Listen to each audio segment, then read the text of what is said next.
Hey there, fellow investors. Welcome back to the channel. Today, we're diving into a straightforward guide on how to buy iShares ETFs on the Charles Schwab platform. If you're new to investing or just want to expand your portfolio with these popular exchange-traded funds, you're in the right place. iShares ETFs, managed by BlackRock, offer a simple way to invest in a basket of stocks, bonds, or other assets, and Schwab makes it easy to trade them. Let's get started. First things first, make sure you have a Charles Schwab brokerage account. If you don't, head over to their website and sign up. It's free and quick. Once you're logged in, navigate to the trading section, usually found on the main dashboard. Here, you'll see options for stocks, ETFs, and more.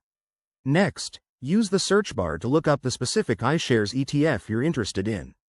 For example, type in iShares Core S&P 500 ETF. That's a popular one, symbolized as IVV. When it pops up, take a moment to review the details. Check the current price, the expense ratio, and any trading fees Schwab might charge. Remember, Schwab is known for its low-cost trades, so this should be straightforward. Now, to place your order, click on the Buy button. You'll need to decide on the order type. Go with a market order if you want to buy at the current price, or a limit order if you want to set a specific price. Enter the number of shares or the dollar amount you want to invest. Double-check everything to avoid mistakes, then hit Confirm.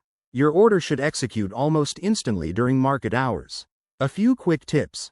Always consider your overall investment strategy and risk tolerance before buying.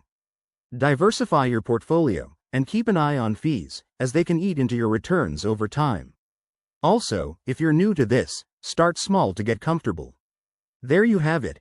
That's how you buy iShares ETFs on Schwab. Investing doesn't have to be complicated, and with tools like these, you're well on your way. If you found this helpful, hit that like button, subscribe for more finance tips, and drop a comment below if you have questions. Thanks for watching, and happy investing.